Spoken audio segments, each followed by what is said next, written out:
প্রিয় দর্শক, আসসালামু আলাইকুম।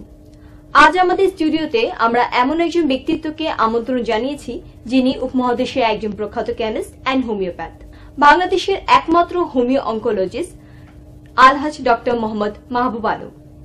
ক্যান্সার কোষ ধ্বংসের জন্য কেমোথেরাপির কোনো বিকল্প নেই, কিন্তু এর মারাত্মক সাইড ইফেক্টস এর কারণে অনেকের পক্ষেই তা গ্রহণ করা সম্ভব হয় না। এই সাইড ইফেক্টস এর কথা চিন্তা করে ডক্টর মোহাম্মদ মাহবুব আলম কেমোথেরাপি বিকল্প হিসেবে হোমিও কেমো উদ্ভাবন করেছেন। এখন আমরা স্যারের কাছ থেকে ক্যান্সারের বিভিন্ন দিক নিয়ে আলোচনা শুনবো। স্যার, আপনি কেমন আছেন? আলহামদুলিল্লাহ। স্যার, ক্যান্সার শনাক্ত হওয়ার পর কিভাবে এর চিকিৎসা করা হয়? মানবদেহে ক্যান্সার কোষ শনাক্ত হওয়ার পর সাধারণত 5টি পদ্ধতিতে এর চিকিৎসা করা হয়। এই 5টি পদ্ধতির মধ্যে কখনো একটি, কখনো বা একাধিক পদ্ধতি অনুসরণ করা হয়। Number 1, surgery. Surgery is a local treatment that removes the tumor and any nearby tissues that is likely to contain cancer cells. Number 2, radiotherapy. অপারেশনের পর লোককায়িত ক্যান্সার কোষ ধ্বংস করার জন্য অথবা অপারেশনের পূর্বে বৃহৎ আকৃতির টিউমার সংকুচিত করার জন্য এই রেডিওথেরাপি প্রয়োগ করা হয়। In radiotherapy, high energy radiations are used to damage the cancer cells. Number 3, chemotherapy. It is a treatment with anti-cancerous drugs called chemotherapy. It is used to kill the cancer cells from the human body. Number 4, hormone therapy. সময় স্বল্পতার জন্য এই ব্যাপারটি আমি পরে আলাপ করব। Number 5, homeochemo. Sir, would you please tell us what is homeochemo? Homeochemo is prepared by the combination of homeopathic anti-cancerous drugs. In homeochemo, there is no side effects at all. It is mild and tolerable, so it can easily take any patients if he or she is weak or aged. It is highly effective than that of chemotherapy. Even it kills the cancer cells from the body very rapidly. Chemotherapy মানবদেহে কিভাবে কাজ করে? Chemotherapy জাতীয় ঔষধ রক্তের মাধ্যমে বাহিত হয়ে শরীরের বিভিন্ন অংশে প্রবেশ করায় ক্যান্সার কোষ ছাড়াও কিছু সুস্থ কোষ ধ্বংস হয়ে যায়। এই সুস্থ কোষগুলো ক্রমেই এই ক্ষতিটা পুষিয়ে নিতে পারলেও ক্যান্সার কোষগুলো এই ক্ষতিটা পুষিয়ে উঠতে পারে না, আস্তে আস্তে ধ্বংস হয়ে যায়, ফলে রোগী আস্তে আস্তে আরোগ্য হয়। But sir, we know you are the only one homeo-oncologist in Bangladesh. You are also a renowned chemist and homeopath. How do you treat the cancer patient? Being a homeo-oncologist, I treat the patients in homeopathic method.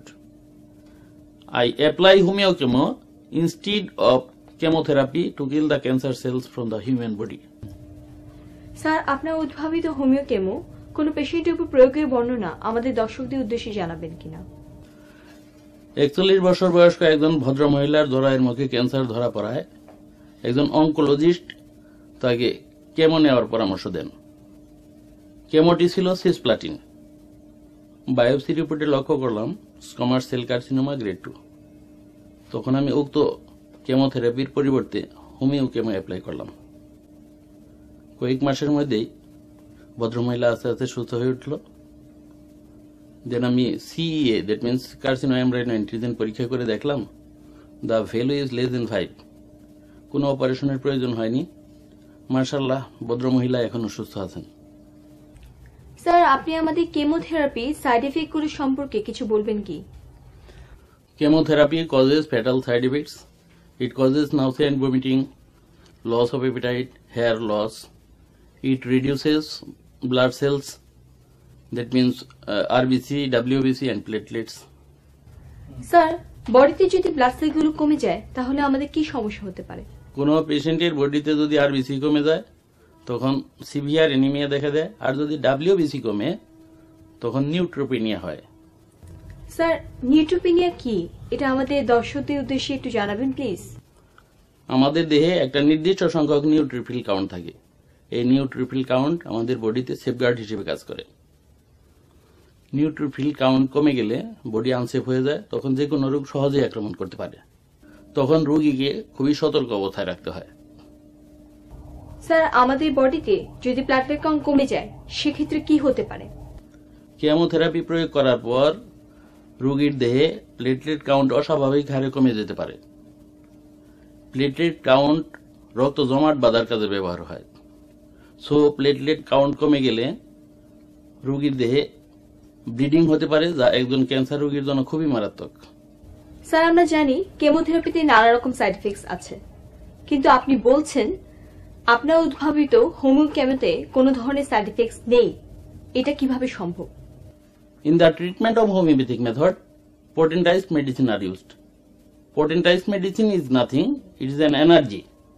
এই energy রোগীর স্থূল দেহে কাজ না করে vital ফোর্সে গিয়ে কাজ করে। এখানে একটা উদাহরণ দেওয়া যেতে পারে। সোডিয়াম এবং ক্লোরিন বিক্রিয়া করে সোডিয়াম ক্লোরাইড তৈরি হয়। এই সোডিয়াম ক্লোরাইডকে পটেন্টাইজড করলে হোমিওপ্যাথিতে একটা মেডিসিন পাওয়া যায় যার নাম নেট্রামিউর। এখন আমরা সোডিয়াম ক্লোরাইডকে কেমিক্যালি অ্যানালাইসিস করলে সোডিয়াম এবং ক্লোরিন পাই, কিন্তু নেট্রামিউরকে কেমিক্যালি অ্যানালাইসিস করলে দেখা যায় there is no existence of sodium, there is no existence of chlorine, they were converted into energy. এই এনার্জি রোগীর স্থূল দেহে কাজ না করে ভাইটাল ফোর্সে গিয়ে কাজ করে। যেহেতু স্থূল দেহে কাজ করে না, সুতরাং সাইড ইফেক্টসের কোনো প্রশ্নই ওঠে না। স্যার, আপনি নিজে একজন ক্যান্সারের পেশেন্ট ছিলেন, এখন আপনি কেমন আছেন? আলহামদুলিল্লাহ, 2009 সালের জানুয়ারি মাসে আমার নিজ দেহে ব্লাড ক্যান্সারের অনুরূপ MDS, that means myelodysplastic syndrome refractory anaemia type 1 নামক রোগ ধরা পড়ে। বোম্বে যাই, টাটা মেমোরিয়াল হসপিটালে ডক্টর তপন সাইকাকে দেখাই।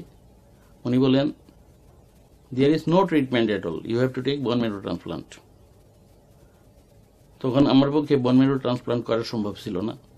বাংলাদেশে ফেরত আসি, আমার উদ্ভাবিত হোমিও কেমো সেবন করতে থাকি। আলহামদুলিল্লাহ, আমি এখন খুবই সুস্থ। স্যার, আপনি ক্যান্সার ছাড়া আর কি কি রোগী চিকিৎসা করে থাকেন? হোমিওপ্যাথি যেহেতু একটা লক্ষণভিত্তিক চিকিৎসা, এর মাধ্যমে সব রোগেরই চিকিৎসা করা সম্ভব। ক্যান্সার ছাড়াও আমি পাইলস, অ্যানাল ফিসার, পুরুষের ব্যক্তিগত সমস্যা, মেয়েদের গাইনি সমস্যা, লিভার, কিডনি ইত্যাদি সব ধরনের সমস্যাই দেখে থাকি। উপমহাদেশের প্রখ্যাত কেমিস্ট অ্যান্ড হোমিওপ্যাথ এবং দেশের একমাত্র হোমিও অনকোলজিস্ট আলহাজ ডক্টর মোহাম্মদ মাহবুব আলম শেরপুর জেলায় এক সম্ভ্রান্ত মুসলিম পরিবারে জন্মগ্রহণ করেন। চট্টগ্রাম বিশ্ববিদ্যালয় থেকে কেমিস্ট্রিতে অনার্স সহ গ্রাজুয়েট এবং একই বিষয়ে মাস্টার্স ডিগ্রি অর্জন করেন। উভয় ক্ষেত্রে প্রথম শ্রেণী প্রাপ্ত হন। অতঃপর ঢাকায় ফিরে ঢাকা বিশ্ববিদ্যালয় থেকে MBA ডিগ্রি অর্জন করেন। 1994 সালে একটি মাল্টিন্যাশনাল ফার্মাসিউটিক্যাল কোম্পানিতে কেমিস্ট হিসেবে তার কর্মজীবন শুরু হয়। চাকরি জীবনের পাশাপাশি বাংলাদেশ হোমিওপ্যাথি বোর্ড থেকে DHMS এবং the British institute of homeopathy India থেকে DI হোম ডিগ্রি অর্জন করেন। অতঃপর তিনি ক্যান্সার নিয়ে গবেষণা করতে থাকেন। তিনি হোমিওপ্যাথি ছাড়াও ক্যান্সারের উপর অ্যালোপ্যাথিক বইগুলো গভীর মনোযোগ সহকারে অধ্যয়ন করেন। ক্যান্সার চিকিৎসার বিভিন্ন দিক নিয়ে গবেষণা করতে থাকেন। এক পর্যায়ে তিনি উপলব্ধি করেন মানব দেহ থেকে ক্যান্সার কোষ ধ্বংস করার ক্ষেত্রে কেমোথেরাপির কোনো বিকল্প নেই, কিন্তু এর মারাত্মক সাইড এফেক্টের জন্য অপেক্ষাকৃত দুর্বল এবং বয়স্ক রোগীদের পক্ষে কেমোথেরাপি গ্রহণ করা সম্ভব হয় না। ফলে তারা অকালে প্রাণ হারায়। এই সমস্ত বিষয় চিন্তা করে ডক্টর মাহবুব আলম কেমোথেরাপির বিকল্প হিসেবে হোমিও কেমো উদ্ভাবন করেন, যার কোনো সাইড এফেক্ট নেই, যার ফলে যে কোনো রোগী, এমনকি অনেক দুর্বল এবং বয়স্ক রোগীর পক্ষে তা গ্রহণ করা সম্ভব হয়। 2009 সালের জানুয়ারি মাসে তার নিজ দেহে ব্লাড ক্যান্সারের অনুরূপ MDS রিফ্র্যাক্টরি অ্যানিমিয়া টাইপ 1 এর মতো রোগ ধরা পড়ে। অতঃপর তিনি তার নিজের উদ্ভাবিত হোমিও কেমো সেবন করতে থাকেন। আল্লাহ সুবহানাহু ওয়া তাআলার অশেষ রহমতে বর্তমানে তিনি এখন সুস্থ জীবনযাপন করছেন। ক্যান্সার ছাড়াও তিনি পাইলস, ফিস্টুলা, এনাল ফিসার, পুরুষের ব্যক্তিগত সমস্যা, মেয়েদের গাইনি সমস্যা, বাত ব্যথা, প্যারালাইসিস সহ যাবতীয় রোগের সুচিকিৎসা দিয়ে থাকেন। অনেক ডাক্তার কথায় কথায় রোগীকে অপারেশনের পরামর্শ দেন। ডাক্তার মাহবুব বলেন 99% পাইলস রোগী হোমিওপ্যাথিতে বিনা অপারেশনে নিশ্চিতভাবে আরোগ্য হয়। যৌন সংক্রান্ত রোগ নিয়ে অনেকে হতাশায় ভোগেন, অথচ ডাক্তার মাহবুবের দ্বারা চিকিৎসিত হয়ে শতকরা 90 জন রোগী সুখী দাম্পত্য জীবন ফিরে পান। এখানে একটা কথা না বললেই নয়, মহাত্মা হ্যানিম্যান হোমিওপ্যাথি আবিষ্কার করেন শুধু স্ত্রী রোগের কথা চিন্তা করে। গাইনির সমস্যাগুলো হোমিওপ্যাথিতে শতভাগী আরোগ্যযোগ্য। স্যার, আপনাকে অনেক ধন্যবাদ। প্রিয় দর্শক, আমাদের অনুষ্ঠান দেখার জন্য আপনাদের অনেক অনেক ধন্যবাদ। আপনারা ভালো থাকবেন, সুস্থ থাকবেন।